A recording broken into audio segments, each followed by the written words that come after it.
नमस्कार, the wire में आपका स्वागत है। मैं हूं आरफा खानम शेरवानी। खुला खेल फर्रुखाबादी भाजपा ने शुरू कर दिया है। 9 महीने पहले चुनाव के ऐसा लगता है कि भाजपा खुद अपनी पार्टी प्रधानमंत्री नरेंद्र मोदी की कम पड़ गई है उनके लिए, इसलिए अब हर पार्टी से थोड़ा थोड़ा टुकड़ा लेकर वो 2024 में जाएंगे।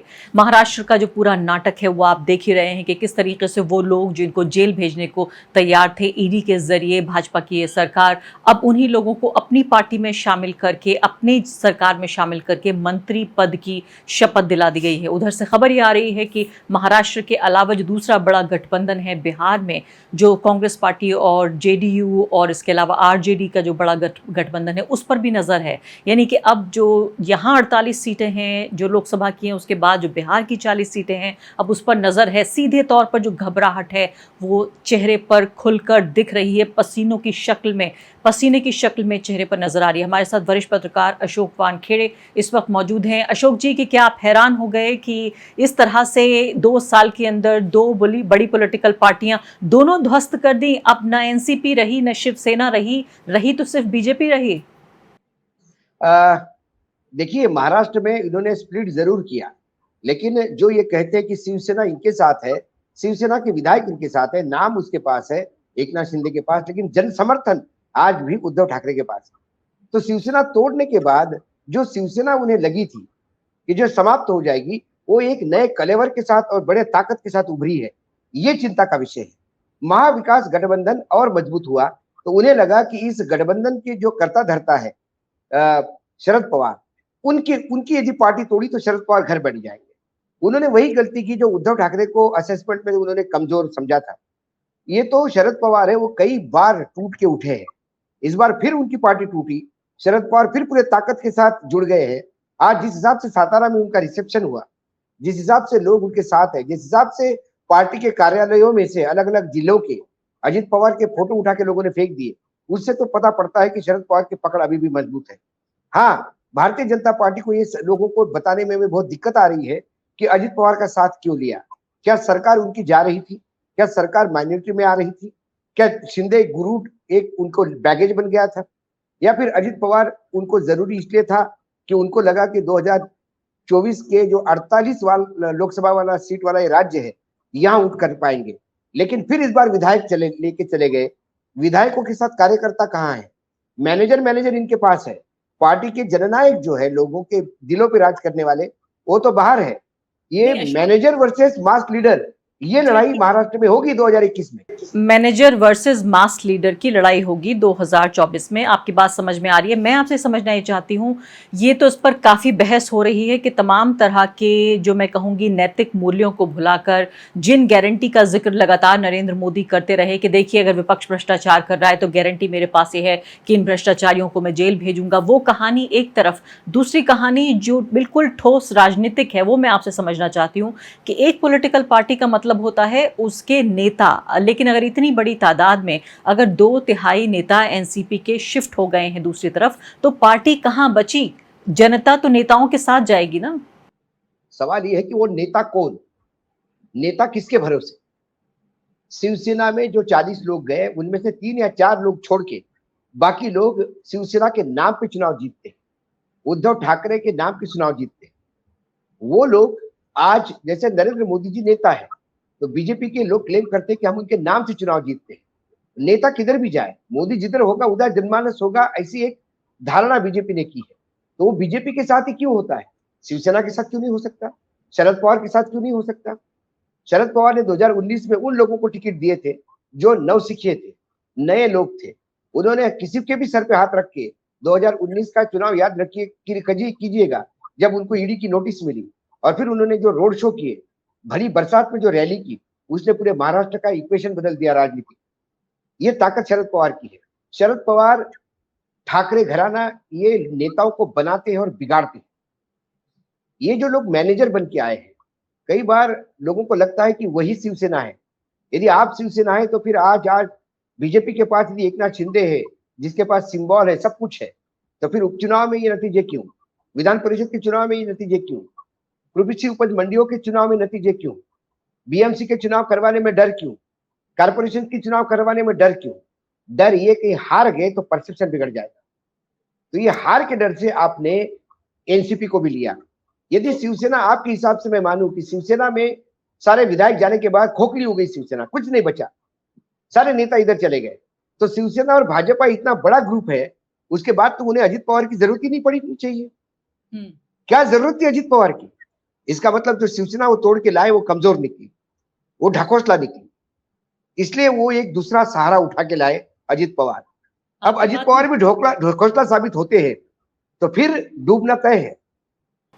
नहीं अशोक जी, ये बात, आपकी बात में दम है, लेकिन हड़कंप मचा हुआ है विपक्ष के खेमे में, ये बात स्वीकार करनी पड़ेगी कि अब देखिए महाराष्ट्र के बाद अब बिहार में तोड़ने की तैयारी है। जो 3 पार्टियों का वहां पर गठबंधन है, 2 ही मेजर मैं कहूंगी पिलर्स हैं इस वक्त। ऑपोजिशन वैसे ही कम बचा हुआ है, कमजोर है, लेकिन अगर थोड़ा थोड़ा भी तोड़ लाए, यहाँ तो पूरी पार्टियां तोड़ दी हैं, लेकिन अगर थोड़ा थोड़ा भी तोड़ लाए तो बहुत कुछ हो जाएगा। 2024 का जो चुनाव है वो अपने आप में एक ऐसी तस्वीर पेश कर रहा है। मैं एक लाइन में आपसे समझना चाहती हूँ कि क्या आप ये समझते हैं कि नरेंद्र मोदी, उनकी पार्टी भाजपा और आरएसएस डरे हुए थे कि ये चुनाव हार जाएंगे और इसलिए 9 महीने पहले अब ये तैयारी हो रही है कि दूसरी पार्टियों को तोड़ तोड़ के अपनी पार्टी बनाएंगे? जो चीजें हम और आप समझते हैं वो पार्टी के नेता भाली भती समझते हैं। हिमाचल के बाद दिल्ली, दिल्ली के बाद कर्नाटक, इस हार के बाद ऑर्गेनाइजर ने जो आर्टिकल लिखा और जिसमें कहा कि नरेंद्र मोदी का ब्रांड अब कमजोर पड़ गया है और हिंदुत्व का कार्ड चल नहीं रहा है, ये 2 तरकश के तीर है जो नहीं चलेंगे, ये ब्रह्मास्त्र नहीं चलेंगे, तो फिर युद्ध के लिए आपको कुछ और करना पड़ेगा। जब युद्ध के लिए आप सामने वाले पार्टी से जीतते नहीं तो उनमें से कोई गद्दार ढूंढ के अपने साथ मिलाने का प्रयास करते हैं, यही आप कर रहे हैं। जब आपकी लाइन आप बड़ी नहीं कर सकते, कोई दूसरी की छोटी लाइन कर रहे हैं। हड़कंप तो मचा है, और हड़कंप तो 2014 से मचा है। 2014 से लगातार ईडी, इनकम टैक्स, सीबीआई का जो खुला उपयोग हो रहा है। आज देखिए प्रधानमंत्री भ्रष्टाचार के खिलाफ लड़ने की गारंटी देते हैं।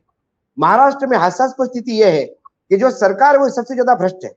जो शिवसेना में सबसे ज्यादा भ्रष्ट लोग थे वो एकनाथ शिंदे के साथ चले गए, क्योंकि ईडी के सब, कईयों के ईडी के नोटिस थे, कई रडार पे थे इनकम टैक्स के, कईयों के यहाँ छापे थे, वो शिवसेना के पास बचे गए। जो लोग नीरज, जो लोग बिल्कुल इनकम टैक्स और सीबीआई से डर ही नहीं रहे थे, जिन्होंने कुछ भ्रष्टाचार ही नहीं किया था, वो बाकी बचे। वही शरद पवार जी के यहाँ हुआ। शरद पवार जी के यहाँ जो तमाम लोग ईडी के नोटिस पे थे, जो रडार पे थे इनकम टैक्स के, सीबीआई के, वो भाग के इधर आ गए। अब जो बचे हुए लोग वो क्लीन है। तो महाराष्ट्र में तो विपक्ष निहायत भ्रष्टाचार के मामले में क्लीन दिखाई देता है, और सारे भ्रष्ट जो है वो यहाँ पे अब कमल ब्रांड साबुन से नहा के स्वच्छ होके आए हैं। 4 दिन पहले प्रधानमंत्री जिनको भ्रष्ट कहते थे, जेल भेजने की बात करते थे, वो आज मंत्री बने। अब मुझे हसन बताइए, मुशर्रफ जिनके ऊपर लगातार रेड चल रही थी, जो जमानत के लिए भाग रहे थे, वो आज मंत्री बने हैं। छगन भुजबल 2.5 साल काट के आए जेल में, केसेस चल रहे हैं, मंत्री बने हैं। सुनील तटकरे कितने केसेस चल रहे हैं, मंत्री बने हैं। उनकी प्रॉपर्टी और ईडी के नोटिस पे है प्रफुल्ल पटेल, उस खेमे में जाके बैठे हैं। तो ये डर नहीं है तो क्या है? नहीं डर तो है अशोक जी, लेकिन यहाँ सवाल ये पैदा होता है कि इनमें से कई नेता ऐसे हो सकते हैं जो वाकई जिनके पास केसेस हैं। और ये बताइए आप, आज की तारीख में मैं मान लेती हूँ कि कौन ऐसा व्यक्ति है जो जेल जाना चाहता है, जो सत्ता का स्वाद नहीं लेना चाहता? तो अगर इतना बड़ा टूल, इतना बड़ा हथियार जब बीजेपी के पास है तो उसे इस्तेमाल कर रही है। एथिकल है, अनएथिकल है, नैतिक है, अनैतिक है, दिशा निर्देशों के खिलाफ है, उसूलों के खिलाफ है, ये बहस होती रहेगी। अभी तो जिसके हाथ सत्ता है वही राजा है। ऐसे में कितने लोग ऐसे होंगे जो वाकई उसूलों को पकड़ के बैठेंगे कि हाँ मैं जेल चला जाऊंगा लेकिन मैं भाजपा के साथ नहीं जाऊंगा? है लोग। अनिल देशमुख था, जेल चले गए, जेल से छूट के आए। संजय राउत जेल चले गए, जेल से छूट के आए। आज नवाब मालिक जेल में है। लालू यादव लगातार जेल के अंदर, जेल के बाहर होते हैं। कई लोग हैं जो नहीं नतमस्तक होते हैं। लेकिन जो ये बात कर रही है नेताओं की, तो मैडम आप एक बात ख्याल रखिएगा, जनता तो देख रही है ना। अल्टीमेटली 2024 में जनता वोट करेगी। जनता को ये समझ में आ रहा है, कल तक आप जिसको भ्रष्ट कहते हैं आज गले लगाते हैं क्योंकि वो आपके साथ है। तो आपका भ्रष्टाचार से लड़ाई नहीं है, आपकी विपक्ष के साथ लड़ाई है। आपको आपके आगे कोई आदमी नहीं चाहिए। तो जनता स्वयं विपक्ष बन के उतरती है और आईना दिखा देती है। क्या हुआ कर्नाटक में, क्या हुआ हिमाचल में, और हम लार्जर देन लाइफ समझते हैं। मैं 30 सेकंड लूंगा आपकी। 2018 से लेकर 2023 तक 31 राज्यों के विधानसभा के चुनाव हुए। उन 31 राज्यों में 6 राज्यों में बीजेपी जीती है, बाकी राज्यों में जुगाड़ टेक्नोलॉजी से उन्होंने अपनी सरकारें बनानी। उन 6 राज्यों में गुजरात, उत्तर प्रदेश, आसाम, उत्तराखंड, अरुणाचल प्रदेश और त्रिपुरा है। त्रिपुरा और अरुणाचल छोड़ दिया जाए आसाम और उत्तराखंड में जो एमएलए की लिस्ट है उसमें कांग्रेस से आए हुए ज्यादा एमएलए दिखाई देंगे, ओरिजिनल बीजेपी के नहीं। यदि आप फिर उत्तर प्रदेश और गुजरात बचता है, उत्तर प्रदेश की बात करें तो यदि मायावती ने साथ नहीं दिया होता और मायावती कमजोर लड़ाई नहीं लड़ती तो 153 सीटों पे बीजेपी हारती। मैं स्टैटिस्टिकल डेटा आपको दे सकता। और फिर बचा गुजरात। गुजरात में बीजेपी अपने बलबूते पे आई है क्योंकि गुजरात अस्मिता का सवाल है। बड़ा प्रधानमंत्री देश का गुजरात से आता है, तो बीजेपी क्या गुजरात की रीजनल पार्टी हो गई? तो बीजेपी लार्जर देन लाइफ हम करते हैं बीजेपी को। 37% का मतदान है, 63% विपक्ष के पास है। बीजेपी का डर ये है। दक्षिण में बहुत प्रयास कर रहे हैं वो जाने का, लेकिन दक्षिण के द्वार से ही दरवाजा खुला और फिर बंद हो गया। तो अब बचा के उत्तर प्रदेश, बंगाल, महाराष्ट्र और उत्तर प्रदेश, यहाँ खेल होने हैं। मध्य प्रदेश, राजस्थान, छत्तीसगढ़। मध्य प्रदेश, राजस्थान ये दूसरे राज्य है। फिर गुजरात, आसाम ये छोटे छोटे राज्य है। उससे छोटे राज्य फिर हिमाचल है, उत्तराखंड है, पंजाब है। बिल्कुल। तो आपको खेल खेलना है तो आपको बिहार, बंगाल, महाराष्ट्र और उत्तर प्रदेश में खेल खेलना होगा। जी हाँ। यदि आप बिहार में मार खाते हैं, बंगाल में मार खाते हैं और महाराष्ट्र में मार खाते हैं, वो भरपाई कहां से करेंगे? इसको इस तरह से लिया जा रहा है, दिख रही है, इसके लिए तोड़फोड़ हो रही है।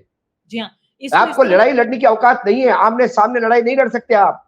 जी अशोक जी, तो आपको ईडी चाहिए, आमने सामने नहीं लड़ सकते, उसका सहारा चाहिए, इसलिए जांच एजेंसियां चाहिए। मैं आपसे ही जानना चाहती हूँ, इसको इस तरह से देखा जा रहा है, खासकर जो भाजपा समर्थित पत्रकार हैं वो देख रहे हैं कि देखिए, बना लीजिए एक था, आप 17 पार्टियां नहीं 27 पार्टियां इकट्ठी कर लीजिए। अभी पटना में जो बैठक हुई है, नरेंद्र मोदी 1 मिनट में अपनी एजेंसियों को, ये तो नहीं कह रहे वो, लेकिन 1 मिनट में सब कुछ चित्त कर देंगे क्योंकि वो सत्ता के चाणक्य हैं। इसका चाणक्य का इस्तेमाल किया जा रहा है। अब मैं आपसे ये जानना चाहती हूँ कि महाराष्ट्र के जो इंटरनल सर्वेज आ रहे थे वो ये था कि बेशतर सीटें वहां पर जो महाविकास अघाड़ी है वो जीतने वाली है 2024 में। अब फिलहाल ये जो घटनाक्रम पेश आया है, ये दोनों पार्टियां टूट के बिखर गई हैं, बीजेपी में शामिल हो रहा है एक बड़ा हिस्सा हो चुका है। ऐसे में 2024 पे आप कितना असर देखते हैं इस आज के घटनाक्रम का? 2022 जो सर्वे दिखा रहे थे उससे भी बुरी स्थिति बीजेपी की वहां होने वाली है। मैं फिर से आपको करेक्ट करूं, शिवसेना टूटने के बाद बिखरी नहीं है, बहुत ताकत से उभरी है। ये चुनाव के नतीजे बता रहे हैं। और महाविकास और जो एनसीपी है, शरद पवार फिर से इसको खड़ा करेंगे क्योंकि शरद पवार ने 2019 में भी जो 55 लोग जितवा के लाए थे उसका पूरा टोटल क्रेडिट शरद पवार का है। शरद पवार के नाम से लोगों ने वोट दिया है, तो फिर वो शरद पवार रास्ते पे उतर आए होंगे, तो फिर नए लोगों को खड़ा करके नए लोग लाएंगे।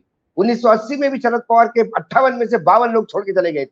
शरद पवार ने फिर 5 साल में पार्टी खड़ी कर फिर 59 लोग चुनाव जीत के लाए, और जो लोग चले गए उनमें से 3 लोग भी चुनाव जीते नहीं। ये महाराष्ट्र का इतिहास है। सेना जब जब टूटी उनमें लोग वापस जीत के नहीं आए, ये भी महाराष्ट्र का इतिहास है। बंगाल में 34 लोग चले गए थे बीजेपी के साथ विधायक, उनमें से सिर्फ 2 जीते, 32 हार गए, ये भी इतिहास है। कर्नाटक में इन्होंने लोग तोड़ के ले गए, वो बेरंग घर वापस आ गए। मध्य प्रदेश में भी आज सबसे बड़ा बीजेपी के लिए प्रॉब्लम यह है कि नाराज बीजेपी शिवराज बीजेपी को पूछ रही है कि महाराज बीजेपी को कब वापस भेजोगे।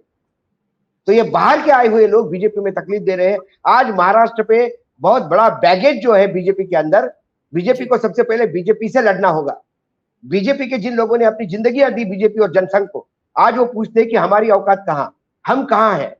बाहर का आदमी जो भ्रष्टाचार करता है, जिसके ऊपर हम आरोप लगाते हैं, जिसको हम जेल भेजना चाहते हैं, आज वो हमारा उप मुख्यमंत्री बन चुका है। हमारी ऐसी क्या मजबूरी थी उसको उप मुख्यमंत्री बनाने की।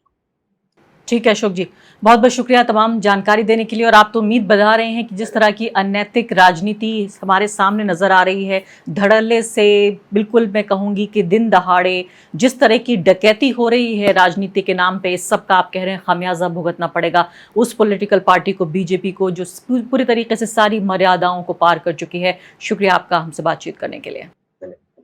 द वायर के और वीडियोस देखने के लिए सब्सक्राइब करें और बेल आइकन पर क्लिक करें। स्वतंत्र पत्रकारिता की आर्थिक मदद करने के लिए डिस्क्रिप्शन में दिए गए लिंक पर जाएं और अपनी राशि चुनें।